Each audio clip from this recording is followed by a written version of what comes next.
CM Yogi Adityanath ने कायस्थ समाज के योगदान की सराहना की।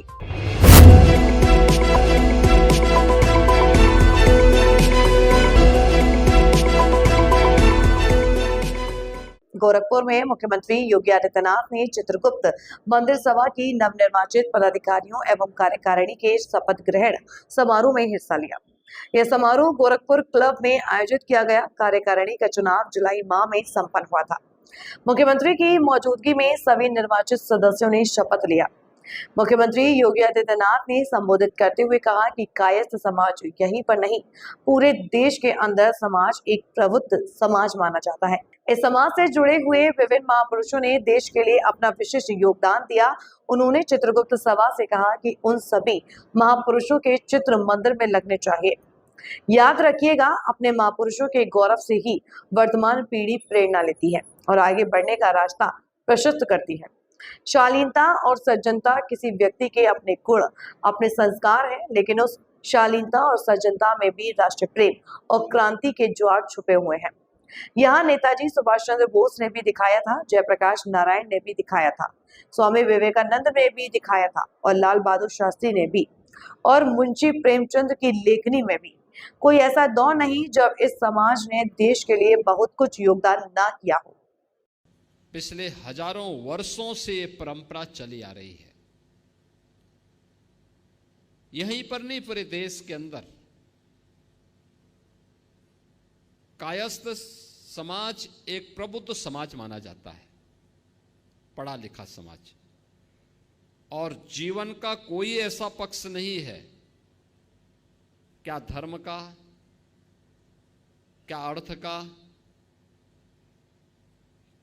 क्या प्रशासन का, क्या व्यवसाय का, क्या चिकित्सा का, क्या शिक्षा का,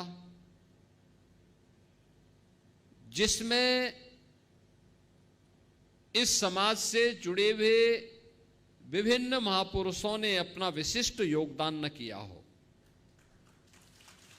याद करिए, गुलामी के कालखंड के दौरान जब ये देश भारत और भारतीयता की विस्मृति के दौर से गुजर रहा था, गुलामी की कालखंड से गुजर रहा था, तब शिकागो की धर्म सभा में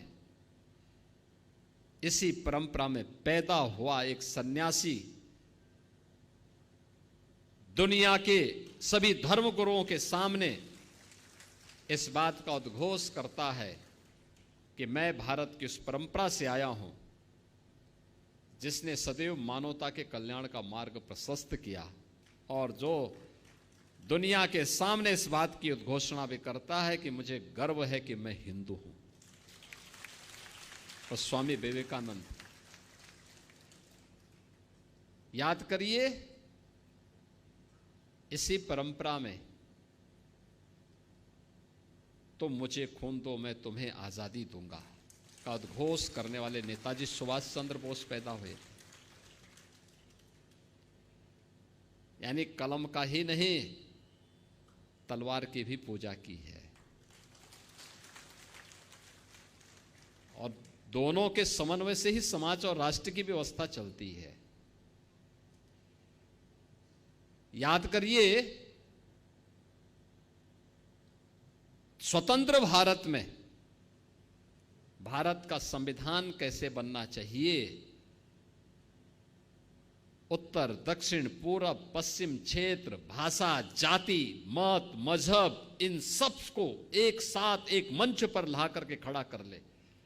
कोई नाम, तो नाम आया डॉक्टर राजेंद्र प्रसाद जी का।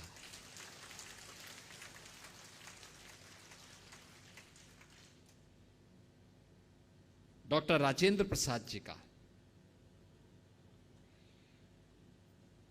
स्वतंत्र भारत में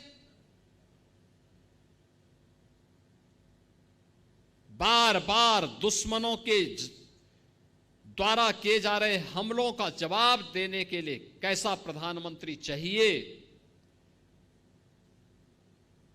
तो लाल बहादुर शास्त्री ने 1965 में पाकिस्तान को नाकों चने चबवा करके स्वतंत्र भारत में पाकिस्तान को उसकी औकात दिखाने का काम भी किया था।